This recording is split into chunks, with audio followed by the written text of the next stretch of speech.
मालेगावात गुन्हे शाखेची मोठी कारवाई. चोरीच्या 11 मोटारसायकलींसह 7.6 लाखांचा मुद्देमाल जप्त. मालेगाव शहर आणि परिसरात मोटारसायकल चोरी करणाऱ्या टोळीचा नाशिक ग्रामीण स्थानिक गुन्हे शाखेने पर्दाफाश केला आहे. या धडक कारवाईत पोलिसांनी 7,60,000 रुपये किमतीच्या एकूण 11 चोरीच्या दुचाकी हस्तगत केल्या आहेत. या प्रकरणी पोलिसांनी एका विधिसंघर्षित बालकासह मुख्य आरोपी शोएब अन्सारी याला ताब्यात घेतले असून एक आरोपी सध्या फरार आहे. मोसम पुलावर रचला सापळा. मालेगाव परिसरात दुचाकी चोरीच्या वाढत्या गुन्ह्यांना आळा घालण्यासाठी पोलीस अधीक्षक नाशिक ग्रामीण यांनी गुन्हे उघडकीस आणण्याचे आदेश दिले होते. त्यानुसार गुन्हे शाखेचे पथक तपास करत असताना मोसम पूल बसस्टॉपजवळ एक संशयित विना नंबरची चोरीची दुचाकी घेऊन येणार असल्याची खात्रीशीर माहिती मिळाली. पोलिसांनी तात्काळ सापळा रचून एका विधिसंघर्षित बालकाला ताब्यात घेतले. त्याच्याकडे असलेल्या हिरो HF डिलक्स मोटारसायकलबाबत विचारपूस केली असता त्याने उडवाउडवीची उत्तरे दिली. मात्र पोलिसांनी विश्वासात घेऊन चौकशी केली असता त्याने त्याचा साथीदार शहजाद अहमद उर्फ शहजाद गुजी रा गोल्डन नगर मालेगाव फरार याच्यासह टेहरे येथून ही दुचाकी चोरल्याची कबुली दिली. टोळीचा असा झाला पर्दाफाश.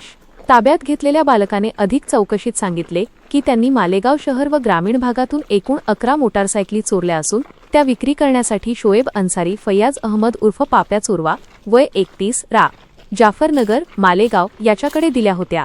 पोलिसांनी तात्काळ शोएब अन्सारी याला ताब्यात घेऊन त्याच्याकडून 11 चोरीच्या मोटारसायकली जप्त केल्या. शोएब हा चोरांकडून कमी किमतीत गाड्या खरेदी करून ग्राहकांना विकत असल्याचे उघड झाले आहे. जप्त करण्यात आलेल्या दुचाकी 03 Hero HF deluxe, Hero HF deluxe, 03 Honda Unicorn, 02 Honda Shine, 01 Honda Activa, 01 Yamaha FZ, 01 Hero CD Dawn. या कारवाईमुळे मालेगाव छावणी व पवारवाडी पोलीस ठाण्यात दाखल असलेले दुचाकी चोरीचे गुन्हे उघडकीस आले आहेत.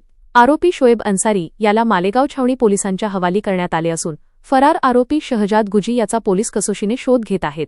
नागरिकांना पोलिसांचे आवाहन. जप्त केलेल्या सर्व मोटारसायकली मालेगाव छावणी पोलीस ठाण्यात हजर करण्यात आल्या आहेत. ज्या नागरिकांच्या दुचाकी चोरीला गेल्या आहेत त्यांनी आपल्या कागदपत्रांसह मालेगाव छावणी पोलीस ठाण्याशी संपर्क साधून खात्री करावी. तसेच कोणतीही जुनी दुचाकी खरेदी करताना मूळ कागदपत्रांची पडताळणी करूनच खरेदी करावी. कोणी संशयित कमी किमतीत किंवा विना नंबर प्लेट गाडी विकत असल्यास तात्काळ पोलिसांना माहिती द्यावी. मुख्य संपादक अनिल राठोडसह मालेगाव प्रतिनिधी युसुफ पठाण.